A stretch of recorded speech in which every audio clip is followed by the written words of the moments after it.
Welcome to the Solemn Vanguard channel. Today we are gonna do something particularly controversial. Why? Back in the day I used to make a lot of tier lists, and so I would often get very vocal, angry people because, you know, if your favorite clan is too high or a clan you hate is too low or just something like that, there is always gonna be an issue where people just get very mad. Or you're just speaking the truth, and the truth can also hurt. Let's get into our tier list. I'm not sure what rules I'm gonna be taking, so maybe at one point I'll suddenly go, wait, actually, all of B is wrong.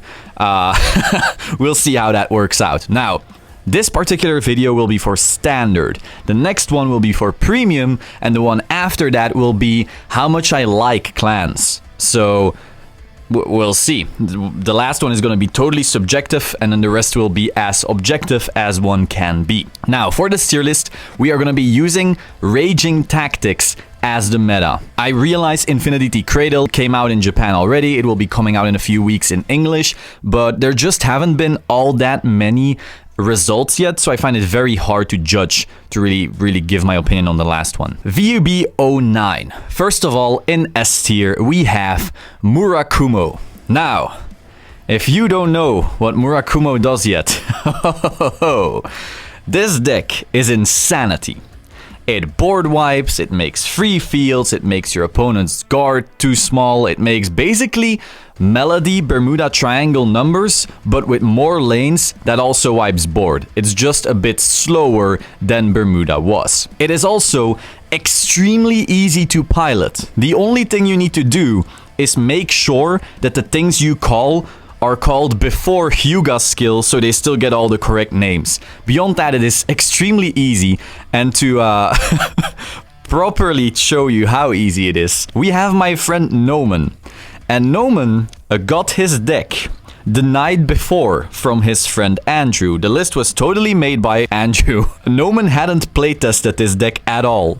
Went to BCS Atlanta, started reading the cards on the day itself, and then just played. And won round 1, won round 2, won round 3, 4, 5, and then in round 6, he goes, "Whoa! Shirayuki works on Vanguard?"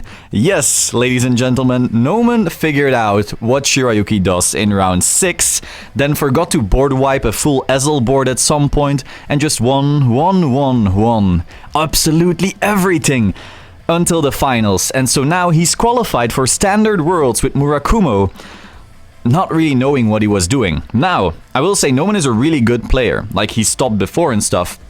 But despite no playtesting whatsoever, he just dominated with this deck, and well, the deck is just really damn good. Then we also, the other day, we had Kalen winning BCS France Standard with this deck, despite picking up the deck from a friend like a few days before that. Also barely playtesting. The guy's also a good player, but like, So, you know, this deck's just very strong, very easy.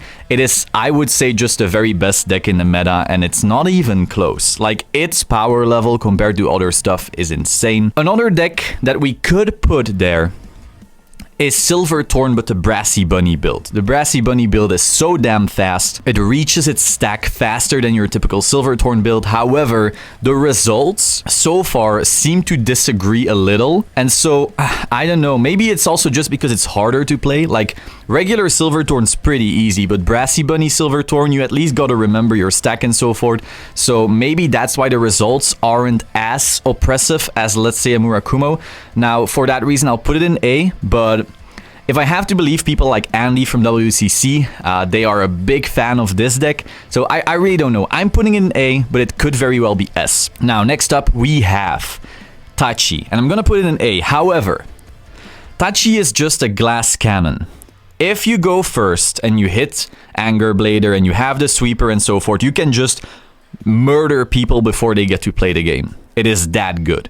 We had our friend Stephen Lee going undefeated in the last BCS in Canada by just going first every game and hitting Anger Blader every game, and then that luck ran out in top 8 and he died. So that's the deck. If it goes on a roll, it goes on a roll, and there is nothing you can do about it apart from keeping it at 0. So one thing I figured out with Hyuga actually is that you can just keep Tai Chi at 0 damage, so Anger Blade or skill doesn't work, and then you can board wipe them, getting rid of all those equipment gauges, and after a while, well, they have to keep using hand to make gauges, and then you can gradually run them out. So here's some actual strategy you can do. I know it's rare as hell, but beyond that, there's just nothing you can do to this deck. But if it doesn't go off, it just flops over and dies. Now, I'd say these 3 are like the decks to watch out for, and so for the rest, I'll just go as the clans are listed here. So the next one here, we have Angel Feather. I'm not particularly sure. The issue with the deck is that we are clearly in an Excel meta where you just go first, you smash face and don't think about anything. Just smash, smash, smash, unga boonga. And a slow protect deck like Angel just isn't the pick given that meta. So we'll be putting it in C. The reason I put it in C is because D is only for clans that do absolutely nothing. Speaking of clans that do absolutely nothing, we have Gears. Now, I will say it recently topped the locals in Japan by putting Valkyrian in here, which then lets you bind a bit faster. So that's a pretty funny meme. Beyond that, the deck really needs some love. It deserves that love in the next booster set, and right now it's sadly in D. Now, then we have Genesis. I think it does even less than Angels. I don't know. C is gonna be my sorry bud tier. So I really don't think it's all that good. It has no results whatsoever either. Same thing for Leopold or, well, Great Nature in general right now. There's just nothing going for it in standard. I think it's pretty good in premium actually. So it deserves that good old C spot. I think a lot of decks are actually going to be going into C. Speaking of C, we have another Neo Nectar in here. Until they get their new support, they're just a very scuffed Excel clan to me. They're Force obviously, but the way they play is just throw down your hand on turn 2 and start bashing and pray that your opponent somehow dies. Now, Nova Grappler is pretty good. We have our Beastedy, Azure Dragon. Actually, my friend Brum doing pretty well the first rounds in France BCS because everyone was giving him free damage. So if you want to know how that works, essentially, Nova Grappler scales incredibly well with CB. If they have like a bunch of open CB and they have the pieces to call down, their turn is incredibly scary. They have all these kicks, they have the Azure skill. You're gonna let them hit at one point because otherwise Azure Dragon actually does way too much. Like if you don't let the first swing from Azure hit, then it automatically restands for free, the thing it called. So you're gonna want to let that hit, but then Illuminal gets very big. And so all of those little things together, just if they have a lot of CB, they're gonna really capitalize on that. And so it can still be very scary, especially in a meta that rushes. Now, it is nowhere near as scary as an Anger Blader turn. Basically, I joked a few days ago that Anger Blader is just a way freer, better Nova. Also a bit more glass cannon though. So for that reason it's in B. It's not as scary, but if it has the CB to pop off, it can actually still pop off. Now honestly, this should probably have one more tier. We should probably have like an E tier, so I can put Gear in there and then put all the C decks one lower as well, because we have Tsukuyomi here. And honestly, it's definitely better than stuff like Angel Feather, but it's not the same level, in my opinion, as Nova Grappler. So it's also in C, but I'll put it at the top of C. Next up, we have Nubatama. Obviously, this is before Infinity Cradle, so it's going right into that C slot. Essentially, people know that, oh, Jamio Kongo is coming, so we're gonna just plop our whole hand down, guard early, and not really care much about that hand restriction. This card is actually way more scary in Premium than it is in Standard. Next up, we have our Aqua Force, also going in B for me. Reason being that if you get your pieces, you go first. This going first thing is gonna keep on popping up because it's really, really important. So you go first, you get your glory quicker than Mura gets their board wipe essentially because you went first. And so that way you just hit double front, boom, game's over. One front, game can also be over. So just the fact that you can get these unfair random ass wins makes it so Maelstrom can just get these tops that they sometimes do. Now, they don't top as often as, let's say, Murakumo or a Silver Thorn or maybe even Tai Chi, but really, it still tops here and there. Now, Grand Blue, again, because it's a slower protect deck, it's really not doing too hot. I will definitely put it above Angel Feather. and the decks like that, but it's definitely not the same level as a Nova Grappler. If we were still in a Force meta like the Bermuda, it could definitely go into B, but for that reason I'm putting it into C right here. Now, Dimension Police. I'm gonna put that in the same row as the Nova Grappler. Dimension Police can damage deny in a way, because Dieliner has an inherent crit and then you have the Force 2 with the inherent crit, and that way it's pretty easy to keep people at 3 damage. So against something like Silverthorn, if you play it right together with Force 2, you are able to deny people of their resources, and so you can randomly win. Apart from that, if you go first, your opponent doesn't have a PG, you could also just randomly win the way Bermuda used to do. For that reason, still a pretty scary deck. Also, if it goes first, it gets its big boy Dayusha off before you get any of your skills off, and so once again you get such a big tempo swing that some of these C decks don't really do. Now, I will say Tsukuyomi is one of the decks that if it hits its nut and goes first, then they can do the whole thing pretty quickly and actually randomly murder you. So that's something to keep in mind, but it shouldn't really come up that often.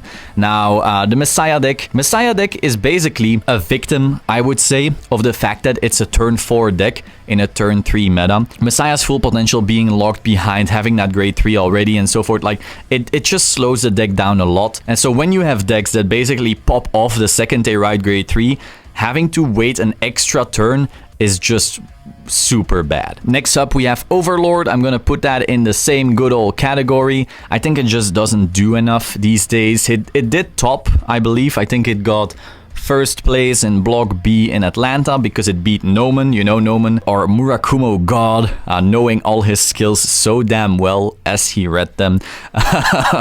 So it did top. It still tops a little, but it tops nowhere near the level that these other clans do. I could see the argument to put it very low in B here.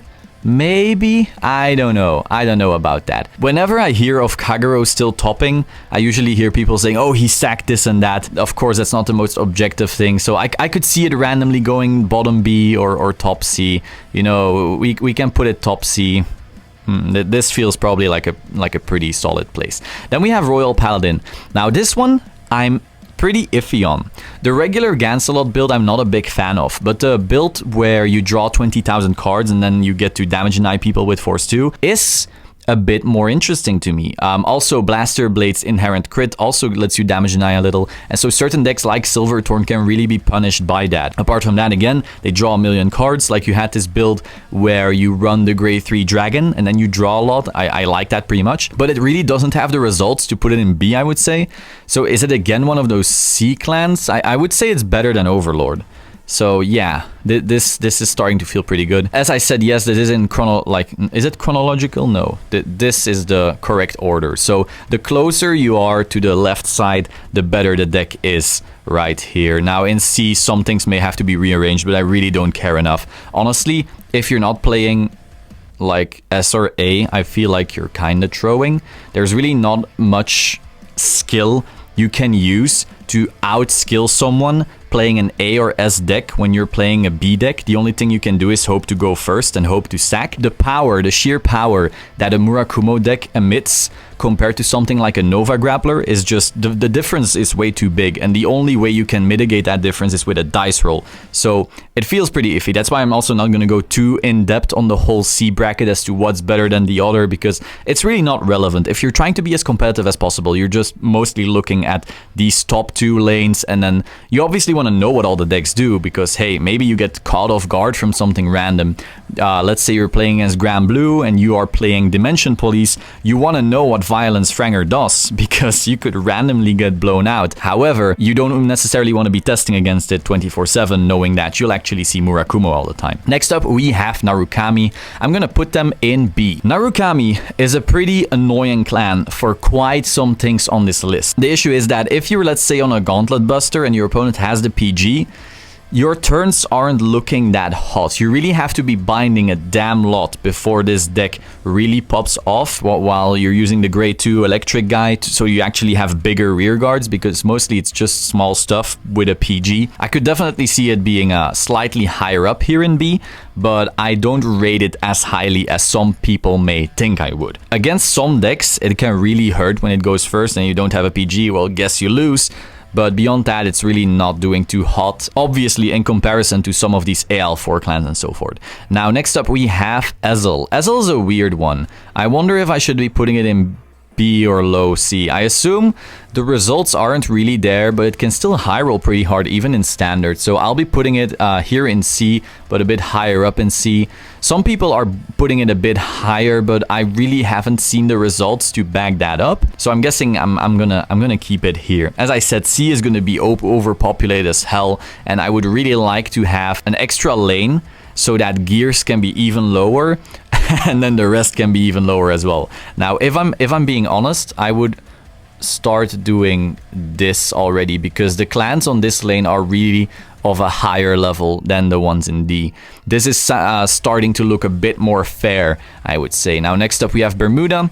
I think I'm gonna plop them right here. They can still do their unfair shenanigans where they push a little bit early with some cards like Eno, Steza, Mine for the draws. And then from there, obviously, they can ride grade 3. If you don't have a PG, they go Force 2. Oof, that's gonna be painful. But there's decks that do that already and are better. Like Hyuga has the same amounts of power, especially once it gets Meomaru, and it has the board wipe, and it has more attacks than 3. So like, what are you really doing apart from the Force 2? It's pretty weird to say that, but let's say it Hadley's a lot, I would probably put it here, or at least here. But this is feeling like a pretty solid spot given the restriction list. Next up we have Spikes. I think Spikes is being slept on somewhat. If it goes first against Mura, it actually has a pretty solid chance. Now if it goes second, not really. So I'm gonna be putting it in B. I think it's right here. Feels pretty good. So the thing with Spikes is that if it goes first against some of these Excel clans, like let's say a Pale Moon, like a Murakumo, you can guard things pretty easily because you're at that higher level. You're at 10 while they're at 9. They're forced to call a booster just to hit over your stuff, and so you're just somewhat slowing them down, and then you can out-tempo them afterwards. So this feels like a pretty solid spot for them to be. They're definitely being disrespected in a way compared to their representation, I would say. Now, if you would want to push them like right here because you think the high roll of Aqua Force is a bit scarier, I could agree with that. Maybe something like this. Once you start moving clans in spots within these tiers, you're really starting to look for way too much nuance. So definitely don't try to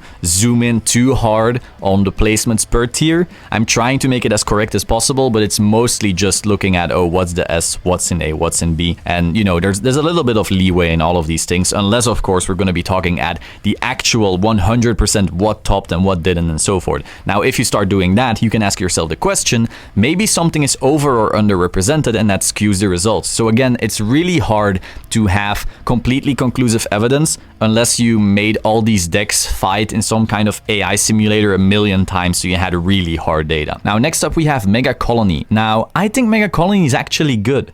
I feel like you can run the Water Gang boy and together with the old grade 3, draw a bunch of cards, and with Gunning Kolio get this advantage, and after a while just randomly murder people. So I think it's much better than people give it credit for. Now, it doesn't have the results to back that up, so it's pretty hard. I definitely put it in like either high C, but I'd also dare to put it in B, honestly. Now, next up we have DI. Again, DI has this issue where obviously if they go first, they can accrue a protect marker a bit quicker. They are also able to then get to a hard leg NLK turn quicker. And so that allows them to really destroy stuff.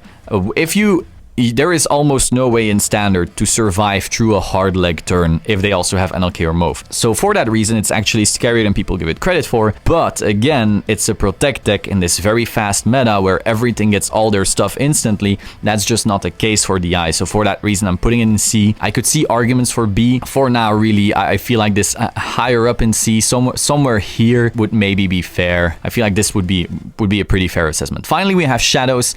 It's pretty weird how I didn't put it in earlier. I think this is like bottom A or top B. Reason being that, let's say you have Shadows and you go first against Silver Torn, you're probably gonna win. You go second, you're probably gonna lose. You put Shadows against Hyuga, you get your pieces, you're probably gonna win. You go second, you're probably gonna lose. So it can compete with some of these SA clans, but when it goes second, it's automatically one turn behind danger lunge wise, and that's really the finisher they need to end these clans live. And so for that reason, I'm putting it below them, but still competing. Now, this is basically the way I currently see the meta. If you disagree with anything, let me know. Let's keep it somewhat civil. Subscribe to the Solemn Vanguard channel, and I will see you soon. Ciao.